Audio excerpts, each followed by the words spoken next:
Okay? I'll talk about the movement of the peg in a minute. And then on the G string, I put my thumb and my first finger like that, and then I'll either grab with my middle finger or two fingers depending on the size of the peg box hole, and I'm pulling with these two fingers and turning with these two. So there has to be a steady pressure into the peg box so that the peg will stay there when you let go. Okay? Now the motion of tuning. If your peg is this way, you will tune it underneath and back up in one motion. Down, not down, stop, up, stop. Because you'll probably miss. So bam, bam. One motion. That way you've unseated the peg and back up. Hopefully you're squeezing at the same time and it will stay there. Now when you're tuning, there's a steady pull on the string towards your peg box. The string is being pulled up or tighter, and eventually you're going to notice that the bridge is going to start to lean. So a violin dealer said to me once, to get a straight edge, this would be for a pretty thin bridge. Some of the really fat student bridges never move. Well, that's not true, they always move. But you may not be able to see this with a fat student bridge. Get a straight edge or a credit card and cut it in half. Something that you can slide into this gap here. And then you hold it up against the back of the bridge. Don't shove it all the way down into the violin body, because the top of the body may not be flat right here. It's rolling down. You just bump it up against the bridge like so.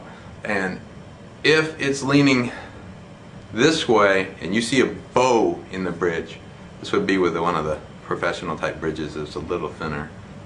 That would mean that you have gone the bridge is being pulled forward and you need to pull it back so that it's against the straight edge. If you see a bow in it this way, it will mean that you've pulled it back too far and it will actually be bending it the wrong direction. A bridge that stays like this for too long will become permanently bent or warped. So keep an eye on that. A lot of people just try and line up the back of the bridge with this here, this bout. And that's not a perfect design, because sometimes these things are not straight, but it is something you can just eyeball. Okay? Tuning's tough.